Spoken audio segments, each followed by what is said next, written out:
Para analisar o desempenho de um método diagnóstico, realizam-se estudos em populações contendo pacientes sadios e doentes. 4 situações distintas podem acontecer nesse contexto de teste. 1. O paciente tem a doença e o resultado do teste é positivo. 2. O paciente tem a doença e o resultado do teste é negativo. O paciente não tem a doença e o resultado do teste é positivo. O paciente não tem a doença e o resultado do teste é negativo. O índice de desempenho para avaliação de um teste diagnóstico é a sensibilidade, definida como a probabilidade de o resultado do teste ser positivo se o paciente estiver de fato com a doença. O quadro refere-se a um teste diagnóstico para a doença A, aplicado em uma amostra composta por 200 indivíduos. Conforme o quadro do teste proposto, a sensibilidade dele é D. A questão quer analisar o desempenho de um método diagnóstico. Nesse caso aí, o índice que avalia esse teste é a sensibilidade. E aqui no quadro está dizendo o seguinte, que 95 pessoas que fizeram o teste e o resultado deu positivo, de fato a doença A estava presente. E 15 pessoas que fizeram que o resultado deu teste positivo, a doença não estava presente. E aqui no negativo, a mesma ideia. 5 pessoas que o resultado deu negativo, a doença estava presente. E 85 indivíduos que o resultado deu negativo, a doença não estava presente. Então tá beleza. Então, pessoal, se a gente for analisar, ao todo, 100 pacientes tinham a doença presente e desses 100 pacientes, 95 deles, o resultado deu positivo. Então, o teste de sensibilidade, ele é definido como a probabilidade do resultado do teste ser positivo se o paciente estiver com a doença, certo? Então a probabilidade vai ser igual a 95 pacientes que a doença está presente e o resultado de fato é positivo, no total de 100 pacientes que a doença está presente, ok? Então, fazendo essa conta e multiplicando por 100, aí vamos ter o resultado de 95%,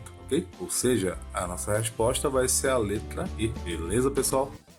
E vamos à questão 142 do Caderno Amarelo, que mostra a situação de um morador de uma região metropolitana, onde a probabilidade dele se atrasar quando chove é de 50% e quando não chove é de 25%. Porém, em um certo dia, o serviço de meteorologia estimulou a probabilidade em 30% de chuva nessa região. A pergunta é bem direta: qual é a probabilidade desse morador se atrasar nesse dia da estimativa de chuva? Bom, sabemos que a questão cita que 30% é a estimativa de chuva para um determinado dia. Logo, 70% não é. Assim, 30% vezes 50%, nesse caso aí 50% que é a probabilidade de atraso dele quando chove, mais 70% vezes 25%, nesse caso aí 25% que é a probabilidade dele se atrasar quando não chove, antes de calcular, transforma em decimal, pois as alternativas estão em decimais. Logo, 0,30 vezes 0,50, que dá igual a 0,15, mais 0,70 vezes 0,25, nesse caso é igual a 0,175, portanto 0,15 mais 0,175 vai ser igual a 0,325, e assim a resposta correta é a letra C, beleza?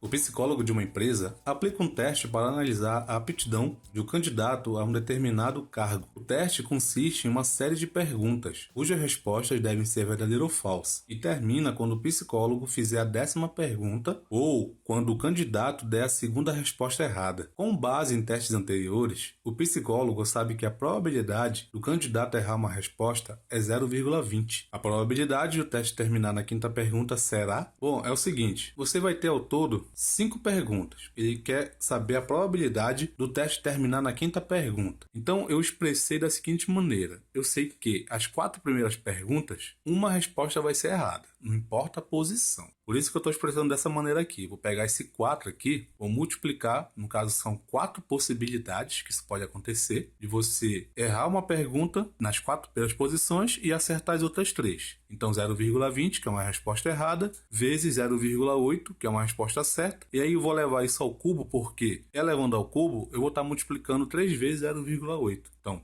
0,20 vezes 0,8 vezes 0,8 vezes 0,8. E depois 0,20 vezes 0,20. Entenderam? Então a probabilidade vai ser igual a 0,08192. E essa minha resposta vai ser a letra B.